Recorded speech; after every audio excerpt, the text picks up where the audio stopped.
हरिओम गुरु प्रेमियों, घोर कलयुग आ गया है। आपने इसको कैसे पहचाना? तो गरुड़ पुराण के अनुसार कलयुग का काल 4,32,000 साल लंबा चलेगा। अभी कलयुग का प्रथम चरण ही चल रहा है। कलयुग का प्रारंभ 3102 ईसा पूर्व से हुआ था, जब 5 ग्रह मंगल, बुध, शुक्र, बृहस्पति और शनि मेष राशि पर 0 डिग्री पर हो गए थे।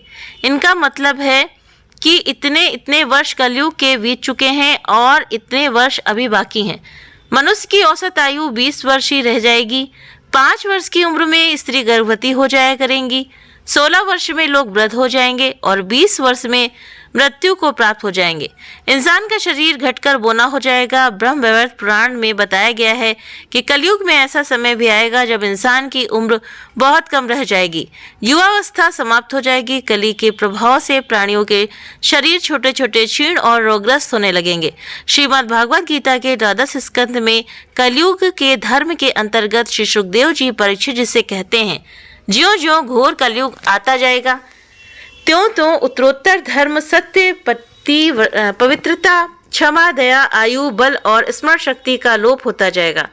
अर्थात लोगों की आयु भी कम होती जाएगी। जब कलिकाल बढ़ता चला जाएगा, कलयुग के अंत में जिस समय कल के अवतार अवतरित होंगे, उस समय मनुष्य की परम आयु केवल 20 या 30 वर्ष होगी। जिस समय कल के अवतार आएंगे, चारों वर्णों के लोग शूद्र बोने के समान हो जाएंगे।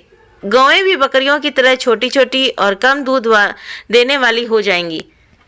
क्या खाएगा मनुष्य? कलयुग के अंत में संसार की ऐसी दशा होगी कि अन्न नहीं उगेगा। लोग मछली, मांस ही खाएंगे और भेड़ व बकरियों का दूध पिएंगे। गाय तो दिखना भी बंद हो जाएगी, होगी तो वो बकरी समान होगी। एक ऐसा समय भी आएगा जब जमीन से अन्न उपजना बंद हो जाएगा, पेड़ों पर फल नहीं लगेंगे, धीरे धीरे ये सारी चीजें विलुप्त हो जाएंगी। गाय दूध देना बंद कर देगी। कैसा मनुष्यों का स्वभाव होगा? स्त्रियां कठोर स्वभाव वाली व कड़वा बोलने वाली होंगी। वे पति की आज्ञा नहीं मानेंगी। जिसके पास धन होगा उसी के पास स्त्रियां रहेंगी। मनुष्यों की स्वभाव गधों जैसा दुस्सह, केवल गृहस्थी का भार ढोने वाला रह जाएगा। लोग विषयी हो जाएंगे, धर्म कर्म का लोप हो जाएगा। मनुष्य जप रहित, नास्तिक व चोर हो जाएंगे। सभी एक दूसरे को लूटने में लगे रहेंगे। इस कलयुग में समाज हिंसक हो जाएगा। जो लोग बलवान होंगे उनका ही राज चलेगा। मानवता नष्ट हो जाएगी, रिश्ते खत्म हो जाएंगे। एक भाई दूसरे भाई का ही शत्रु हो जाएगा। जुआ, शराब, परस्त्रीगमन और हिंसा ही धर्म होगा। पुत्र पिता और पिता पुत्र का वध करके भी उद्विग्न नहीं होंगे। अपनी प्रशंसा के लिए लोग बड़ी बड़ी बातें बनाएंगे, किंतु समाज में उनकी निंदा नहीं होगी। उस समय सारा जगत म्लेच्छ हो जाएगा, यानी कि मैला हो जाएगा।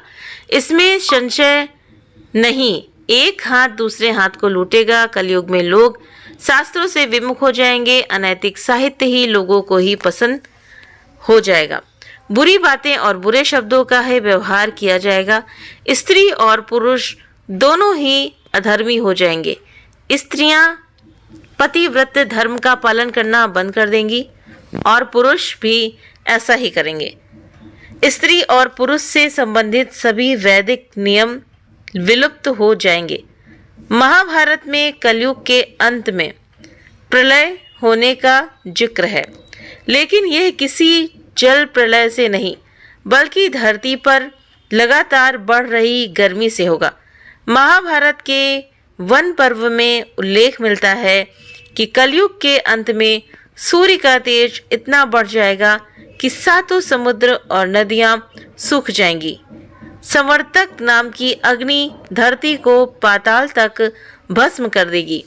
वर्षा पूरी तरह बंद हो जाएगी, सब कुछ जल जाएगा।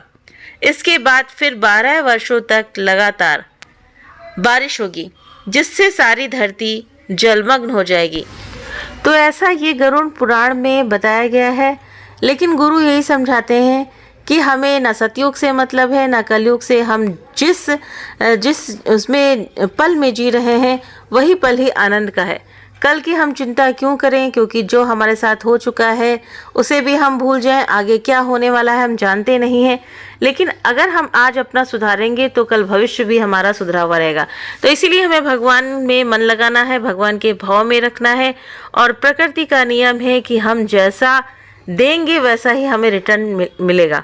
तो जैसा हम मतलब अगर सबके साथ में अच्छा करते हैं तो प्रकृति कहते नहीं कि जैसा हम अगर बीज बोएंगे वैसा ही हमें फल जरूर से जरूर मिलेगा। तो इसीलिए हमें किसी की चिंता नहीं करनी है, क्या होना है क्या नहीं होना है वो सब तय है, जैसे कि पुराणों में लिखा हुआ है। लेकिन हमें अपने आज में जीना है, हम अपने आज को बेहतर बनाएं। कल की चिंता में हम अपने आज को क्यों खो दें। तो इसीलिए भगवान की भक्ति से हमेशा जुड़े रहें। हरि ओम तत्सत।